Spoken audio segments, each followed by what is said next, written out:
I'm Clyde Lewis, and welcome to Ground Zero Behind the Scenes. This is a special Ground Zero show today. In fact, I'm very happy to introduce you to two people that I'm sure you'll want to hear from, and you'll be hearing from a lot in the future. I have with me Dawn Charles and her husband Emanuel, who is with me today, and there's a reason why they're here. The reason why is because I'm sure a lot of people are not aware that there are laws, both with the Patriot Act 1 and Patriot Act 2, the NDAA, and several other terrorism laws, anti-terrorism laws, that profile you and throw you in jail without due process.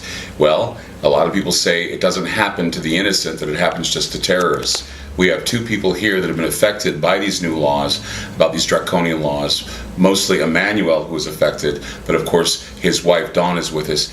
I'd like to welcome you to Ground Zero Behind the Scenes, and thank you both for coming on the program today. You're going to be on the radio show later to talk more about this. What exactly has happened what happened to Emanuel? And we'll get Emanuel's thoughts. My husband went on a business trip. We own a car lot in Portland, Oregon, and he went to Boise, Idaho for his first time to buy cars. Mm-hmm. And he arrived the day before in Boise and stayed overnight till the auction. And when he didn't find anything in the auction, he decided to go to the airport and fly out to Las Vegas, because we've been going there for several years to buy cars. Mm-hmm. When he first entered the airport, they started the targeting and following him around. He had to purchase a ticket. So he was checking out the different prices of tickets in the ticket booth. Mm-hmm. And a guy come up to him and told him, "What is he doing here?" And he told him, "I'm trying to buy a ticket." And the guy just stood back and kept watching him. And his debit card wouldn't work. So he called me up. He said, "Could you book me a ticket online? They're bothering me, they need me to get a ticket." And so I booked him a ticket, and he was on the payphone, and the guy was yelling at him, telling him, hurry up, what are you doing? And he told the guy, "My wife's giving me my confirmation number. See, it's right here." And then they hung up. After that, he went to the checkout. Yeah. To the TSA checkout, and they gave him the full body scan where they do the x-ray and all that stuff, look through his stuff, everything, and then let him go. And he thought he was gonna board his flight. They've been watching me before that. I was waiting for my flight. They've been watching me all over the airport. So they told me I was gonna talk to somebody inside the airport, and in the NBC store. A store, I was asking to try to get toothpaste to brush my teeth. Mm-hmm. They told me I cannot talk. The police in the airport told me I cannot talk to him. I need to sit in my seat till my flight, when my flight is gonna leave, so I can leave. So I wait. They've been watching me in the airport, so I sit in the restaurant and there for a long time till my flight gonna leave. So when I was gonna get to my flight, they're checking the TSA. They was watching me, the police and the security at the airport was watching my bag, everything. So I just think it was not something, I don't have nothing with me. So you're originally from Haiti, am I right? Yes. So you're a Haitian national, and then you became a United States citizen. Yes. So you are a citizen of this country. Yes. You're a permanent resident. Yes. And so why would they suspect you of anything? Didn't they say that you were on a terrorist list? No, after that, when they arrested him. After that, they was been bugging me at the airport, so they've been watching me, follow me around, do all the stuff. So when I was gonna get to my flight, I see Senator Lawyer. I said hi to Senator Senator Lawyer. And he showed him that picture. So you spoke to a senator. There was a senator that you recognized. He's not a senator. He was Senator Lawyer. He's a what? Steny Hoyer. Steny Hoyer. He is the number one. He's the fifth successor in the House of Representatives. So you recognize Steny Hoyer? Steny Hoyer. Or who is it? Steny Hoyer. Okay. So you recognize Steny Hoyer, and who's Steny Hoyer again? He's from the House of Representatives in the White House. He's Nancy Pelosi's right-hand man. So you recognized him, and you approached him. Because he thought he was a senator, maybe the senator people of been Idaho. bugging me in the airport, so I was scared. So I thought the senator I've been seeing him. If he just goes say hi, maybe the people will leave him alone. Right.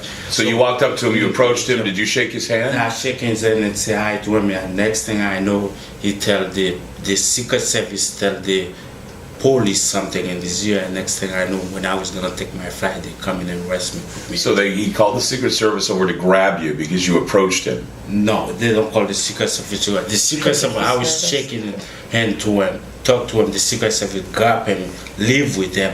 Before they leave, he talk to the police in the airport. I don't know what they say, but next thing I know, they put me in jail. They told me I was next to Bin Laden. I was most wanted in the airport and this and that. Yeah. So they said that you were next to Bin Laden.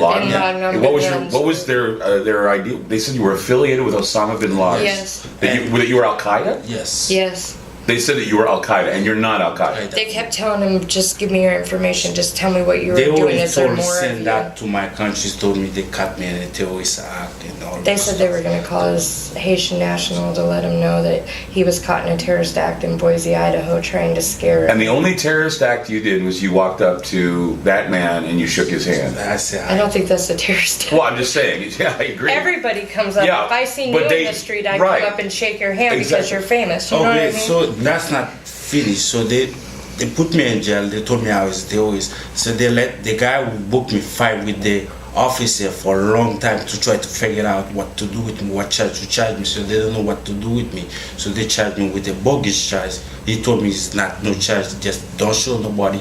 Take my charge and leave. Go home. Try to get to the airport, go on. The next day, I was gonna fly. Those same people who follow me, send a lady inside the plane, run inside the plane. Everybody within the plane say, where that terrorist guy gonna go? He's going to Las Vegas, she going to JFK. After I go to Las Vegas, who's gonna watch me? Where I'm gonna go? So somebody on the plane saw you get on the plane.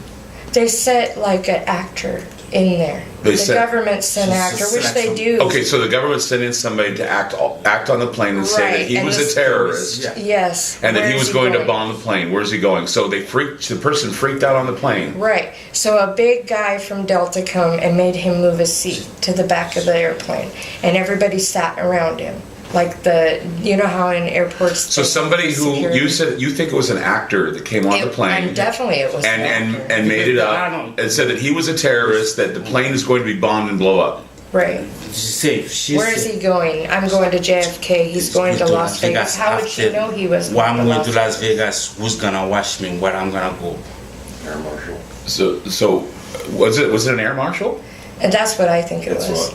I think it was. And there was air marshals on his plane. He had a layover in Utah, and one of the big guys from Delta come out and told him, I'm sorry everything's been going on to happen to you. I'm going to protect you. If there's anything you need, just let me know. So you wound up in jail? Yes. For how long? I was in jail for not a day. 6-7 hours. You were in for 6-7 hours. What finally got you out? Did you have to bail him out? From Portland. What was the bail? $800. So it was an $800 bail. We say it was a bogus charge. They said that's not with my charge. They don't know what to do with me. They got him with trespassing in an airport that he literally flew in the first day, left in a cab to his hotel, came back the next day to fly out. He's never been there in his whole life. Mm-hmm. And they got him on trespassing charges. I asked the police, and then she said, like, smelling gas. And I said, really? So he went out on your airstrip, opened up the gas tank to one of your airplanes and sat there inhaling it, because you guys been following him around the airport all day. So how is he going to be intoxicated by an inhalant? Mm-hmm. And they changed it. They changed it a month later to be intoxicated by alcohol, which the videos I got clearly show him moving through the whole time they were watching him. So you have surveillance video. How did you get the surveillance video finally from police? I did some research into the laws in Idaho and found that it's public information, and so I filled out a form requesting it. So do we have on video him being taken away and harassed? Him, the guy comes up they follow me around. The camera just. They follow him around. They put little people here or there in the airport to watch him. People that never ever got on his flight or anything. They're just people people to surveillance him, and they zoom in on him and out on him. When I get to Las Vegas, I check in my hotel. He's not at Las Vegas. So you checked in your hotel? Yeah, I checked to my hotel in Las Vegas, think everything okay, because to what happened to me, they think I was a terrorist, all those things happened to me. So Right. everything gonna be okay. I check in my hotel to just call my wife to explain to my wife what happened to me, all those things that happened to me. So when I check in my hotel, so I don't know what they He do. went to his room and his phone wouldn't work, Well, so he so- called downstairs to the lady, and the lady said he was going to have to come down there to call me, that he was going to have to purchase a phone card. So they wouldn't let him use a phone, No, Right. actually, and you felt like that you were just under surveillance 24 hours, being watched, even from your hotel in Las Vegas. You just couldn't escape this harassment. So he bought the phone card and he went to go back upstairs, and he had his card in his hand with the number to his room, and a security guard come over and he's like, "Oh no, that's not your room, that's not your room." She tried to take him to a totally different room. So he's like, "Whoa, yeah, okay, I'm gonna go down and use the payphone to call me, because he's like, this ain't right." And so he went downstairs, and 5 guys in like black suits tried to swarm him. From Swedish fair come and told me I'm not one of us, I'm a tourist. So I run from outside to wait outside from the Swedish fair, because I don't know nobody in Las Vegas, nobody wanna Did you ever feel your life was in danger? Yeah, I the was whole think time. I was not gonna live. And I So you just, thought you were going to die? Yeah. So I go to when the police come in Las Vegas. So the police stop. I was outside trying to figure out what to do, because I didn't try to get help. The police stop. I tried to explain everything to the officer. What happened to me? What they do to me? They thought I was a terrorist. From Boise, what they been do to me? He said he know everything. Just get in the ambulance. Everything gonna be okay. So you had to get an ambulance. No. yeah, he said he knew everything. Everything was gonna be okay. Just get in the ambulance. Yes. These were bad people following him. So They were gonna kill stuck him. me in the ambulance. When I get to the ambulance, when I get to the hospital, they don't even ask me for my name, nothing, none of the information. They come in, the nurse coming to me and they inject me with 2 things in this. I pass out, I woke up. They injected you and you passed out. I don't know nothing. When he woke up, And he you was woke up, strapped. you were totally strapped tied, down. my hand tied, He's my like, feet "Please, tied. please, unstrap me. Please call my wife." And they injected him again. And So, passed out. okay, so all of it's, okay, they injected him. Did you ask why they injected him? Why they put him I've out? been asking questions for And 2 they won't years. answer They you. won't. I actually made a trip down to Las Vegas. We just got back, and I went to the hospital, and I got the medical records and everything, and the lady said, "Oh, we got to take you to this other department." So we're sitting in the other department, and this lady walks in, and she's like, "Can I see your medical records?" "Well, you're the hospital. You don't have them yourself." And I go out to the car to get him. When I come back, there's like 2 guys in suits, and he's like, "We're not talking to nobody. We're leaving. We'll find a lawyer or something." So We you're don't- looking now for a lawyer, someone to represent you. Yeah, we are. It's You're, very you're difficult. looking for anyone who could help you to find at least the reason why he's being harassed, Right. to get his name cleared, and to have a normal life. Right now, your life is a shambles. It's hell. Our business I've would have been- been lost by now. Everything I've been if I wasn't downstairs. strong.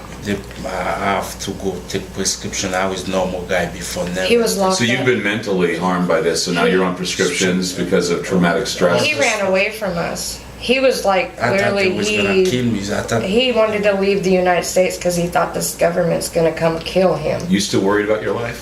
sometimes I feel sad. So you don't know why you're being singled out, No. and you wanted to stop. Yeah. Well, there you have it. We're going to be doing an in-depth tonight on the show on Ground Zero, the radio program. We're going to also have an archive of the show.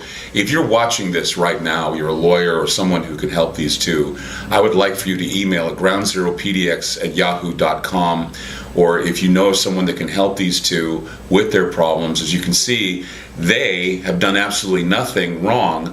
They have done nothing to warrant this type of harassment. As you can see, the new laws, they can profile you, they can do whatever to you now without due process. We need to stand up and start doing something. So if you can help, groundzeropdx@yahoo.com, or you can contact us through the radio show, groundzeromedia.org. Thank you both for being here, and we'll be talking tonight on the program. Thank you so much. Thank you. Thank you. Yeah. Thanks.